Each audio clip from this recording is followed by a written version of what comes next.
అలానే ఎంబీసీఎస్ రావు. ప్రపంచ కుబేరుల్లో అదాని అంబానీ ఉన్నారు. భారతదేశంలో టాప్లో ఉన్నటువంటి కుబేరులు ఇద్దరు అదాని అంబానీ. ఏషియా దేశాల్లో కూడా టాప్లోనే ఉన్నారు. వీళ్ళిద్దరూ అటు డీజిల్ పెట్రోల్ అవుట్లెట్స్, గ్యాస్కి సంబంధించినటువంటి అవుట్లెట్స్ని రెండింటిని మ్యూచువల్గా పంచుకునేదానికి, మ్యూచువల్గా అమ్ముకునేదానికి ఒక అంగీకారానికి వచ్చారు. అంటే ఇక నుంచి రిలయన్స్కి సంబంధించి అవుట్లెట్స్లో అదానికి సంబంధించినటువంటి గ్యాస్ దొరుకుతుంది. అదానికి సంబంధించినటువంటి గ్యాస్ అవుట్లెట్స్లో ముఖేష్కి సంబంధించినటువంటి డీజిల్ పెట్రోల్ కూడా దొరుకుతాయి. సో వీళ్ళిద్దరూ ఆయిల్ అండ్ గ్యాస్ విషయంలో ఒకటైపోయారు. ఊరికి రారు మహానుభావులు అంటూ అనుకుంటూ ఉంటారు పెద్దలు. అలాగే కుబేరులు ఇద్దరు ఒకటయ్యారంటే ఊరికినే ఒకటి కారు. వాళ్ళకి ఒక లాంగ్ ప్లాన్ అయితే ఉంటుంది ఖచ్చితంగా. ఏంటి ఆ లాంగ్ ప్లాన్ అంటే, సింపుల్గా ఇప్పుడున్నటువంటి Bharat petroleum, Indian oil company కానీ, లేదా హెచ్పి కానీ, ఈ కంపెనీలు పబ్లిక్ సెక్టార్లో ఉండేటువంటి కంపెనీలు. వీటి మార్కెట్ని క్యాప్చర్ చేయాలి. ఈ మార్కెట్ని క్యాప్చర్ చేయాలంటే కేవలం రిలయన్స్ వల్ల కావట్లేదు, అలాగే అదాని గ్రూప్ వల్ల కావట్లేదు. అందుకే వీళ్ళిద్దరూ ఒకటయ్యారు. సో రాబోయేటువంటి రోజుల్లో ఖచ్చితంగా ఈ పబ్లిక్ సెక్టార్లో ఉన్నటువంటి కంపెనీలు ఏవైతే ఉన్న ఆయిల్ కంపెనీలు, వాటి మీద వీళ్ళు స్వారీ చేయబోతున్నారని చెప్పొచ్చు. అసలు వీళ్ళిద్దరూ కలిసినటువంటి ప్రాజెక్ట్ ఏంటి, వీళ్ళిద్దరూ కలిసిన తర్వాత మార్కెట్ షేర్లు ఎలా ఉన్నాయి ఆయిల్ విషయంలో అనే దాని మీద ఇప్పుడు బిజినెస్ రిపోర్ట్ కనుక చూస్తే ఇక్కడ మనకు అర్థం అవుతుంది. ఇక్కడ చూడండి,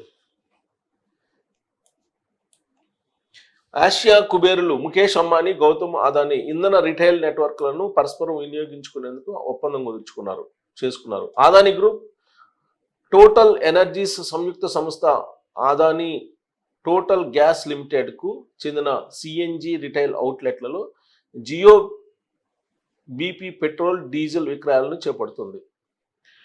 జియో బీపీ ఇంధన బంకుల్లో ఏటీజీఎల్ తన సిఎన్జి పంపిణీ యూనిట్లను ఏర్పాటు చేస్తుంది. ఈ భాగస్వామ్యం ప్రస్తుతం అవుట్లెట్లతో పాటు భవిష్యత్తులో ఏర్పాటు చేయబోయే అవుట్లెట్లకు వర్తిస్తుంది. ఇది చాలా ప్రమాదకరం. వీళ్ళిద్దరూ కలిశారంటే ఏదో ఆయిల్ కంపెనీలకు మూడినట్టే లెక్కేసుకోవచ్చు. పబ్లిక్ అంటే ప్రభుత్వానికి సంబంధించినటువంటి ఆయిల్ కంపెనీలకి తొలి భాగస్వామ్యాలు అంబానీ, అదానీ చేతులు కలపడం ఇది రెండోసారి. గత ఏడాది మార్చిలో మధ్యప్రదేశ్లోని ఒక విద్యుత్ ప్రాజెక్టు విషయంలో తొలిసారిగా భాగస్వామ్యం కుదుర్చుకున్నారు. అదానీ పవర్కు చెందిన ఆ ప్రాజెక్టులో రిలయన్స్ ఇండస్ట్రీస్ 26% వాటా పొందింది. తద్వారా ప్లాంట్కి చెందిన 500 మెగావాట్ల విద్యుత్తును సొంత అవసరాల కోసం వినియోగించుకునేందుకు ఒప్పందం కుదుర్చుకుంది. జియో బీపీ పెట్రోల్ బంకులు ఎన్ని ఉన్నాయంటే 1972 ఉన్నాయి ప్రజెంట్. అలాగే ఏటీజీఎల్ అంటే అదానీ గ్రూప్ అనమాట. సిఎన్జి స్టేషన్లు ఎన్ని ఉన్నాయంటే 650 స్టేషన్లు. ఈ 650 స్టేషన్స్లో ఇక జియో బీపీ పెట్రోల్ లభిస్తుంది. అలాగే 1972 జియో బీపీ పెట్రోల్ బంకుల్లో ఏటీజీఎల్ సిఎన్జి కూడా లభిస్తుంది. ఇది వాళ్ళ అగ్రిమెంట్. ఇక్కడ నా జీవితంలో తీసుకున్న అతిపెద్ద రిస్క్ అదే, జియోపై ముఖేష్ అంబానీ. 2016లో రిలయన్స్ జియో ప్రారంభంతో టెలికాం సేవల్లోకి దిగి అడుగు పెట్టడమే తన జీవితంలో తీసుకున్న అతిపెద్ద రిస్క్ అని ముఖేష్ అంబానీ పేర్కొన్నారు. మెకెన్సే అండ్ కోకు ఇచ్చిన ఇంటర్వ్యూలో ఆయన మాట్లాడుతూ 4G మొబైల్ నెట్వర్క్పై బిలియన్ల కొద్ది డాలర్లను కుమ్మరించడం ఆర్థికంగా వైఫల్యానికి దారితీస్తుందని విశ్లేషకులు చెప్పారు. అత్యాధునిక డిజిటల్ సాంకేతికతకు భారత్ సిద్ధంగా లేదని, అప్పుడు నేను మా బోర్డుకి ఏం చెప్పానంటే, అధ్వాన పరిస్థితుల్లో మనం పెట్టిన డబ్బులు వెనక్కి రాకపోవచ్చు, అయినా ఏం కాదు, భారత్ను డిజిటలీకరణ చేయడానికి, దేశ టెలికాం రూపురేఖలను పూర్తిగా మార్చడానికి అది మనం చేసిన అత్యుత్తమ విరాళంగా మారుతుందని వివరించారు. కానీ జియో వచ్చాక భారత్ టెలికాం మార్కెట్లో విప్లవమే సంభవించిందంటూ అంబానీ వివరించారు. నిజమే ఆయన చెప్పింది. కానీ ఇప్పుడు దోపిడీ జరుగుతుంది. ఇప్పుడు మినిమం రీఛార్జ్ 300 చేశారు.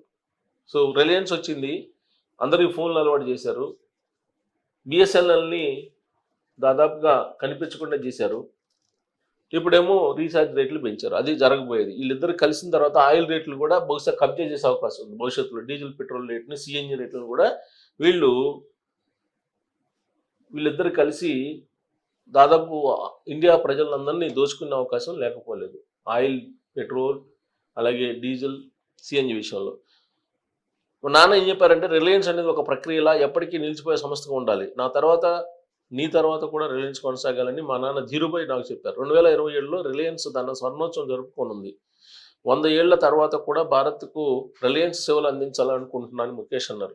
ప్రతి 3-5 ఏళ్లకు కొత్త పెట్టుబడులు, పూర్తి స్థాయి టెక్ అత్యాధునిక తయారీ కంపెనీగా మారేందుకు ప్రతి 3-5 ఏళ్లకు ఒకసారి తమ సంస్థల్లో పెట్టుబడులు పెడుతుంటామని ముఖేష్ తెలిపారు. మాకు 3 Cలపై దృష్టి ఉంటుంది. వ్యక్తిత్వం అంటే క్యారెక్టర్, పోటీతత్వం కాంపిటెన్స్, సంప్రదాయం కల్చర్. ఈ 3 ముఖ్యం. వీటిల్లోనూ వ్యక్తిత్వమే ముఖ్యం. దీంతోనే అన్నీ అలవడతాయని అంబానీ వివరించారు. నిజమే. భారతదేశ ప్రజలను, భారతదేశ ఆయిల్ కంపెనీలని ఎలా దోచుకోవాలని ప్లాన్ చేసి ఇద్దరు కలిశారు. మరి వీళ్ళిద్దరు కలిసిన తర్వాత ఏం చేయబోతున్నారు ఆయిల్ కంపెనీలని అనేది మీరు ట్రోల్ చేయొచ్చు. ఆయిల్ కంపెనీలు ప్రస్తుతం వాళ్ళు సబ్సిడీ మీద మనకి డీజిల్, పెట్రోల్ ధరలని అందజేస్తున్నారు. ఒకవేళ ఏదన్నా పెరిగినా కానీ ప్రభుత్వం కంట్రోల్ చేసి మనకి ఇస్తుంది. ఇప్పుడు వాళ్ళు చెప్తుంది ఏంటి, ఆల్రెడీ టెలికాం రంగంలోకి ఎంటర్ అయింది. టెలికాం రంగంలోకి రిలయన్స్ ఎంటర్ అయిన తర్వాత ఏ విధంగా ప్రభుత్వ బిఎస్ఎన్ఎల్ ఏమైపోయింది అనేది మనం చూస్తున్నాం. అలాగే ఇన్సూరెన్స్, ఎల్ఐసి ఏమైపోయిందో మనం చూస్తున్నాం. అంటే ప్రభుత్వ రంగ సంస్థలు ఏదైతే చేస్తున్నాయో ఆ ప్రభుత్వ రంగ సంస్థలకి సమాంతరంగా వీళ్ళు వ్యాపారాలు చేస్తూ ఆ ప్రభుత్వ రంగ సంస్థల్ని ఆర్పేస్తూ వస్తున్నారు. ఇప్పుడు రాబోయేటువంటి రోజుల్లో జరగబోయేది ఏంది, వీళ్ళిద్దరూ ఆయిల్ కంపెనీలు కలిపే కాబట్టి రాబోయేటువంటి రోజుల్లో ఏం జరగబోతుంది అని అంటే Indian oil, Bharat petroleum, HP, Hindustan petroleum ఈ కంపెనీల మీద పడతారు. ఇప్పుడు ఆ కంపెనీలు కొంత లాభాల్లో ఉన్నాయి. ఇప్పుడు ఆ కంపెనీలని నష్టాలు పాలు చేసి ఆ కంపెనీలని కూడా వీళ్ళ వైపు తిప్పుకొని వాటాలని వీళ్ళిద్దరూ క్యాప్చర్ చేస్తారు. ఆయిల్ మార్కెట్ని క్యాప్చర్ చేసి చివరికి ఇప్పుడు మినిమం రీఛార్జ్ 300 చేశారు కదా ఫోన్స్, మొబైల్స్. సేమ్ అలానే ఆయిల్ ధరలని వాళ్ళు తన గుప్పెట్లో, తన చెప్పు చేతుల్లో ఉంచుకునే దానికి ప్లాన్ చేశారేమో అనిపిస్తుంది. వీళ్ళిద్దరు చేయగలిపారంటే, ఎందుకంటే ఊరికినే వీళ్ళిద్దరు చేయగలపరు. ఇద్దరు బిజినెస్ టైకూన్స్. ఈ టైకూన్స్ని తక్కువ అంచనా అయితే వేయటానికి లేదు. మరి ఈ పరిణామాన్ని మీరు ఎలా చూస్తారు అనేది ట్రోల్ చేయొచ్చు. Thank you.